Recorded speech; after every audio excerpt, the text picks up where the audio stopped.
Bismillahirrahmanirrahim. Assalamualaikum warahmatullahi wabarakatuh. Pertemuan kali ini kita akan membahas tentang analisis pendapatan nasional dalam perekonomian dua sektor, yaitu sektor perusahaan dan sektor rumah tangga atau konsumen.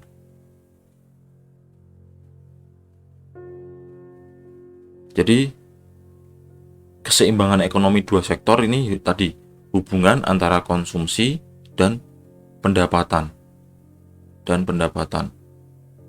Fungsi konsumsi dan fungsi tabungan. Jadi ini merupakan keseimbangan ekonomi dua sektor antara konsumsi dan pendapatan, konsumsi dan tabungan, investasi dan fungsi investasi, keseimbangan perekonomian negara.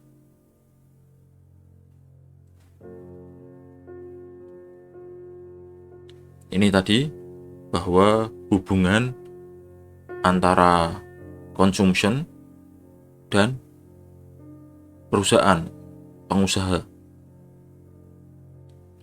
Jadi yang di bawah ini ada rumah tangga, yang di atas ada perusahaan.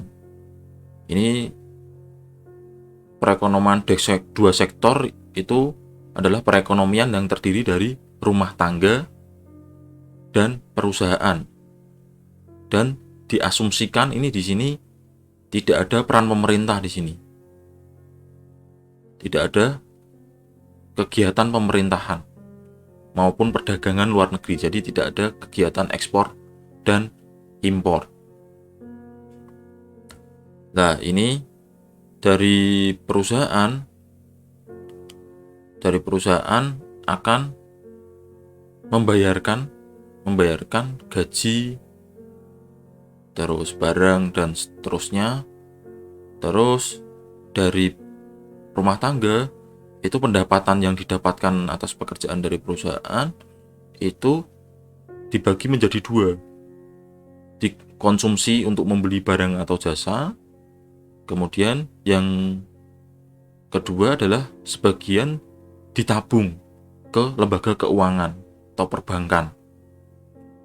Nah, untuk menambah modal, perusahaan butuh pinjaman modal dari lembaga keuangan untuk menambah modal perusahaan.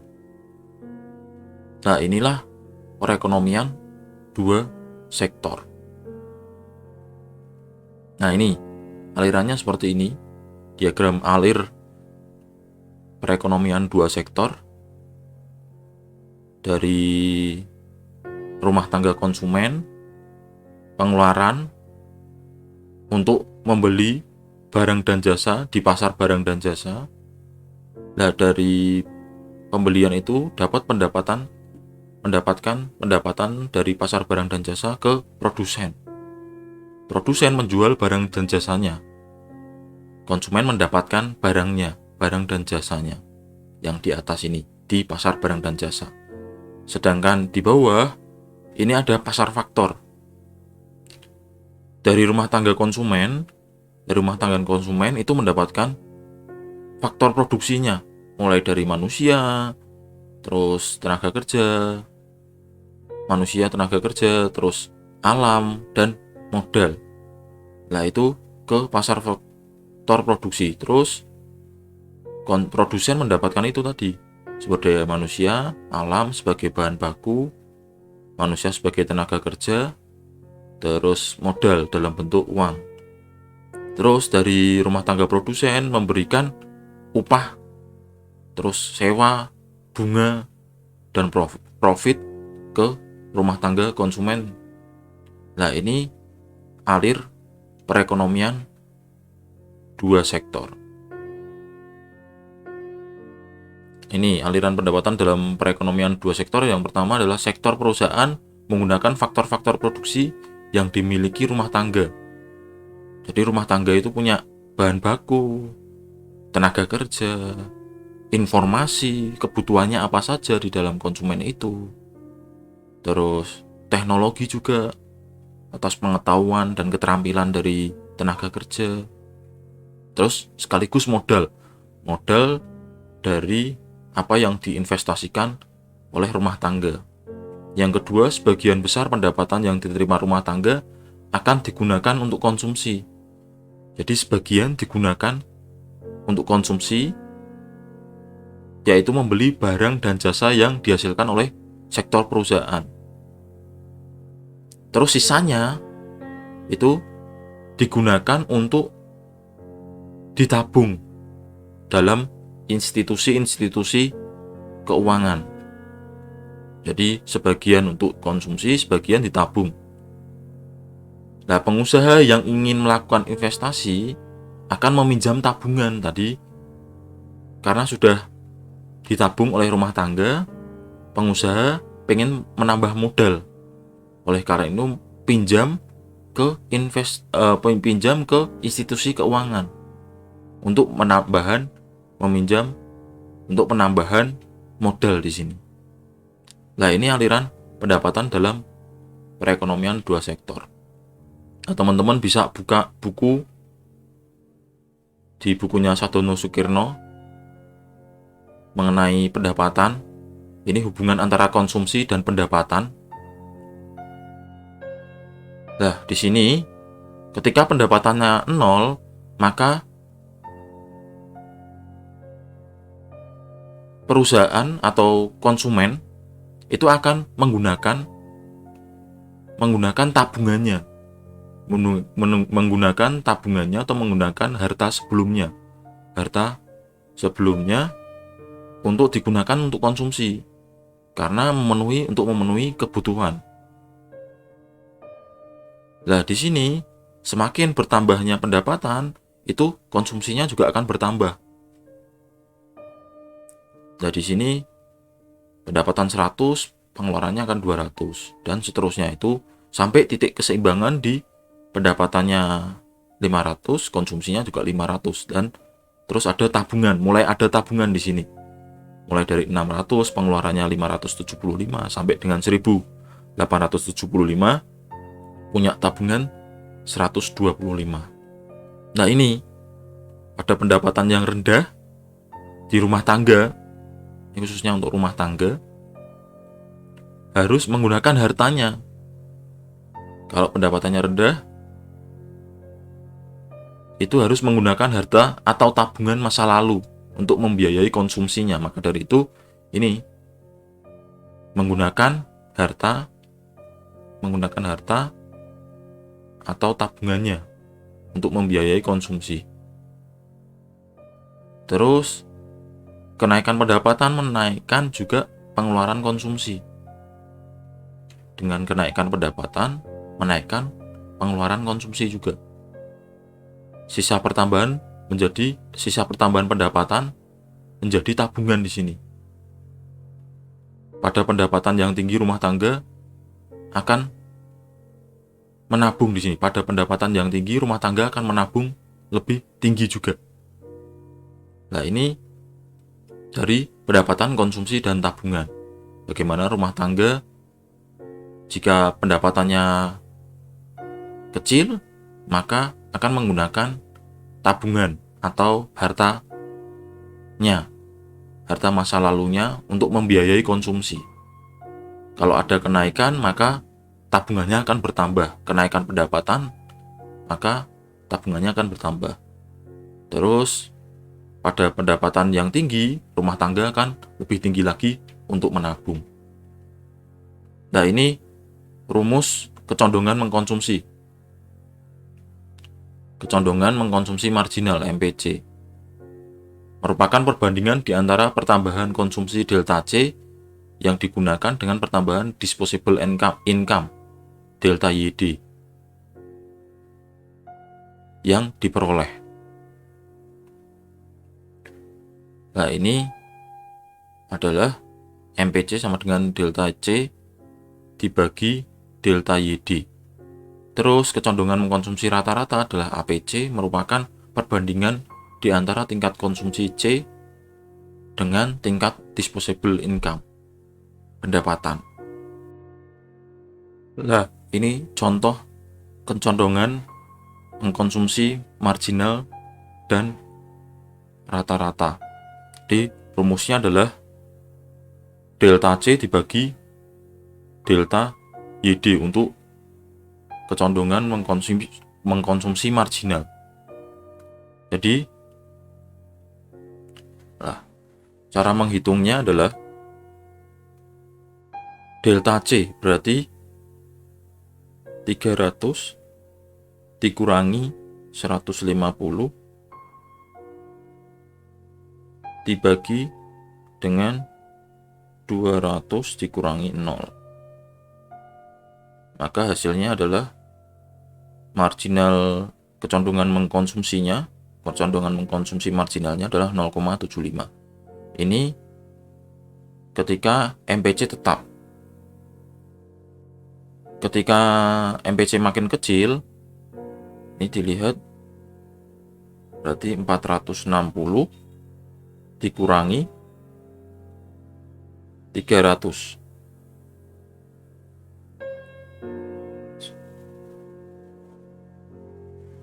dibagi 400 min 200, maka MPC-nya akan sesuai dengan pengeluaran yang ada 0,8. Sedangkan makin mengecil adalah 610 dikurangi 460 dibagi 600 min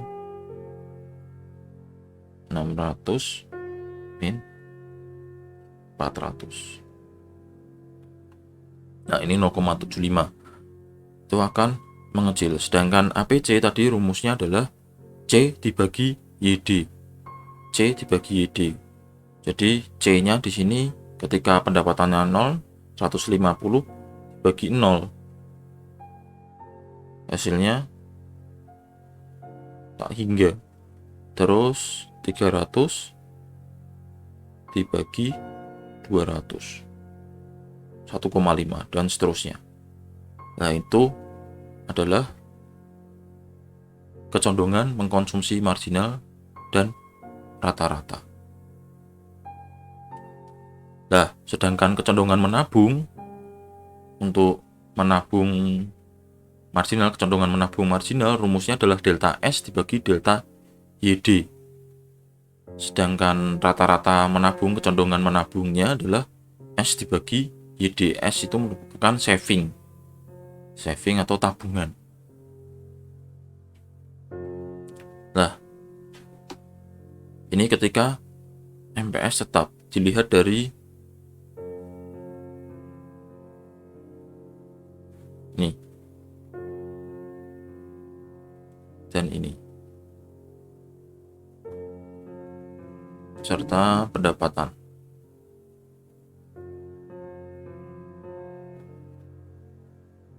Nah, berarti min 100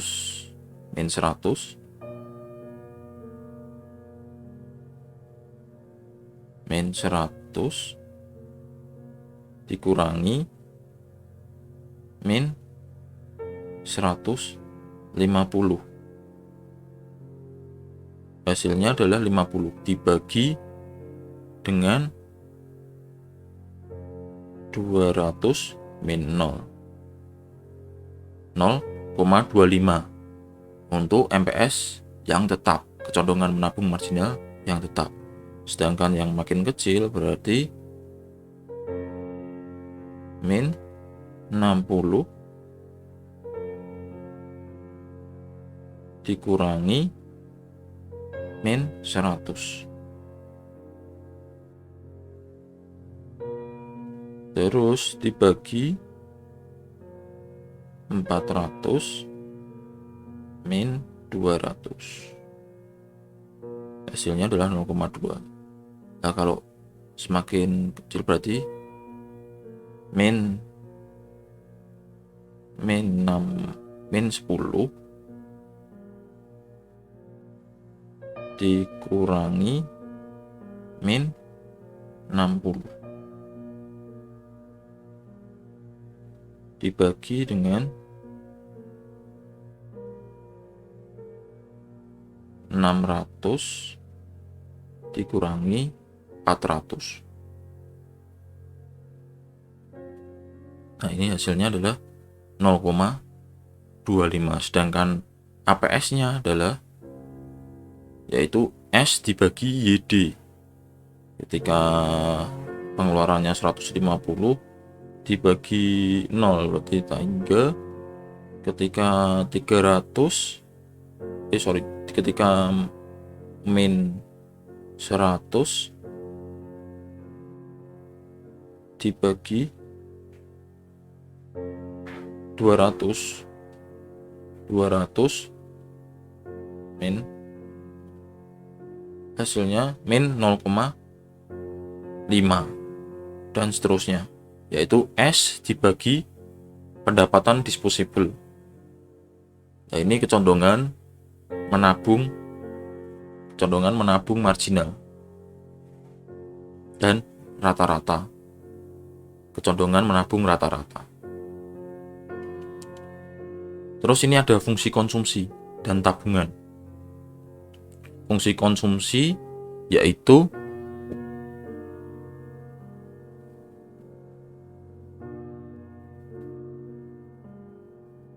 suatu fungsi yang menggambarkan sifat hubungan antara tingkat konsumsi rumah tangga dalam perekonomian dengan pendapatan nasional atau pendapatan disposable. Fungsinya adalah C itu consumption sama dengan A itu konsumsi rumah tangga saat pendapatan nasionalnya 0, plus B itu MPC kali Y itu pendapatan nasional atau pendapatan, di mana C sama dengan A plus BY atau C sama dengan A plus BYD. Itu fungsi konsumsi. Nah, kalau dilihat dari soal yang sebelumnya ini, ketika pendapatannya 0, consumption-nya atau A-nya adalah 150. Dilihat di sini adalah 150. Ketika konsumsi rumah tangga saat pendapatan nasional 0. Kalau dilihat dari soal sebelumnya adalah di sini. Berarti 150. Terus plus B adalah MPC.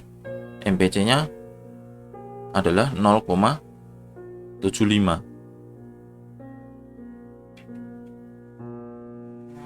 MPC-nya adalah 0,75.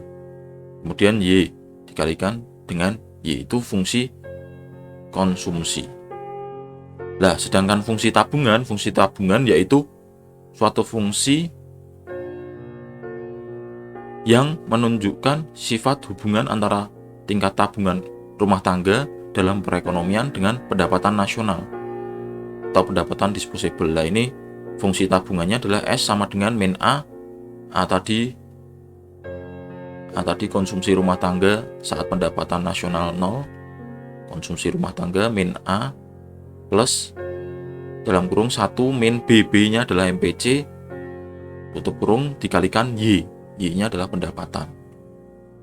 Nah, oleh karena itu fungsi tabungan dengan contoh di atas adalah tadi min A, konsumsinya adalah 150 plus kurung buka 1 min dari MPC 0,75 Y.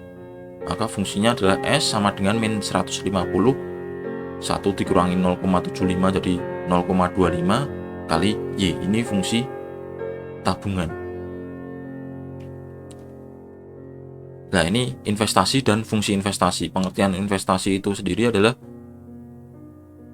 juga dikenal dengan penanaman modal, yaitu investasi merupakan komponen kedua yang menentukan pengeluaran agregat. Jadi ada konsumsi dan juga investasi. Investasi merupakan pengeluaran atau pembelanjaan penanaman modal atau perusahaan untuk membeli barang-barang modal dan perlengkapan produksi. Nah, jadi ada di penambahan modal di sini, penanaman modal, ada investasi di sini gunanya untuk membeli barang-barang modal. Itu ada perlengkapan produksi untuk menambah kemampuan memproduksi barang dan jasa yang tersedia dalam perekonomian. Itu investasi. Investasi ini meliputi pengeluaran untuk pembelian barang-barang modal seperti mesin, terus peralatan produksi lain, mendirikan berbagai jenis industri dari perusahaan, terus mengganti barang-barang modal yang telah adanya penyusutan di sini, didepresiasi, pengeluaran untuk bangunan kantor, pabrik, dan lain-lain, pertambahan nilai stok barang yang belum terjual. Jumlah investasi tersebut disebut investasi bruto kalau sudah ada penambahan ini dari modal, dari pembelian mesin, terus pergantian barang modal. Nah, disebut dengan neto itu kalau investasi bruto sudah dikurangi dengan depresiasi. Terus ini faktor penentu investasi adalah yang pertama tingkat keuntungan yang diramalkan akan diperoleh. Jadi ada ramalan di sini keuntungan yang akan diperoleh, terus tingkat suku bunga, terus ramalan mengenai keadaan ekonomi di masa depan, adanya kemajuan teknologi. Dengan tambah teknologi maka proses produksi akan lebih efektif dan efisien, tingkat pendapatan nasional dan perubahannya, terus keuntungan yang diperoleh perusahaan-perusahaan. Ini faktor penentu investasi. Ini fungsi investasi merupakan fungsi yang menunjukkan hubungan antara tingkat investasi dan tingkat pendapatan nasional. Nah, fungsi investasi otonomi itu investasi yang besarnya tetap atau jenis investasi yang tidak terpengaruh dengan besarnya pendapatan. Ya, tetap investasinya segitu terus.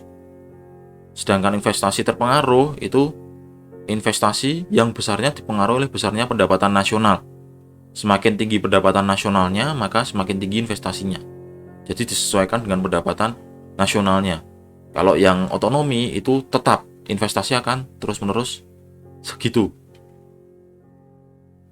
Nah, keseimbangan perekonomian negara dalam perekonomian dua sektor itu ada ketika pendapatan nasional sama dengan konsumsi dan investasi, yaitu Y sebagai pendapatan sama dengan C itu konsumsi, plus I.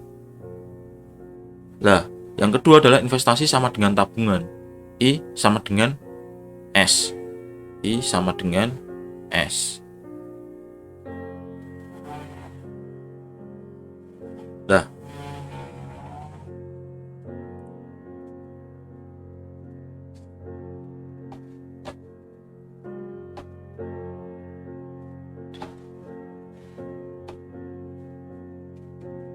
Nah, ini contoh angka keseimbangan pendapatan nasional. Jadi untuk mencari pengeluaran agregat itu adalah C plus I. Dari C plus I. Ini keadaan investasi tetap atau yang disebut tadi investasi otonomi. Investasinya tetap 120 semua. Nah, ini disebut dengan pengeluaran agregat. Itu C plus I, 190 tambah 120. Nah, terus ini keadaan ekspansi. Ekspansi adalah ketika pendapatan lebih kecil daripada pengeluaran agregat. Dilihat di sini, pendapatan lebih kecil daripada pendapatan nasional. Nah, ini keseimbangan ketika pendapatan nasional sama dengan pengeluaran agregat. Seimbang. Sedangkan kontraksi adalah ketika pendapatan nasional lebih tinggi daripada pengeluaran agregat. Nah, ini contoh angka keseimbangan pendapatan nasional. Nah, di sini ada persamaan dengan pendekatan aljabar. Tadi rumusnya adalah Y sama dengan C plus I. Y sama dengan C plus I. Terus tadi C adalah A plus BY. A plus BY.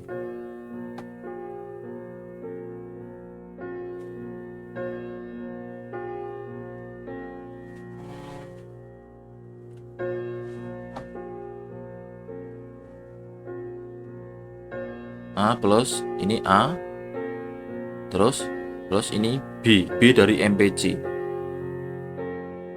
Nah ini I nya adalah sebelumnya adalah investasinya adalah 120 dari investasi dari investasi 120. Berarti A ketika pendapatannya 0, konsumsi ketika pendapatannya 0, maka 90A.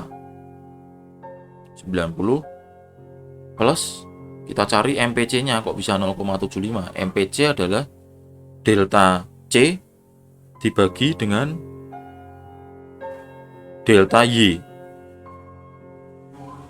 Jadi 180 min 90 dibagi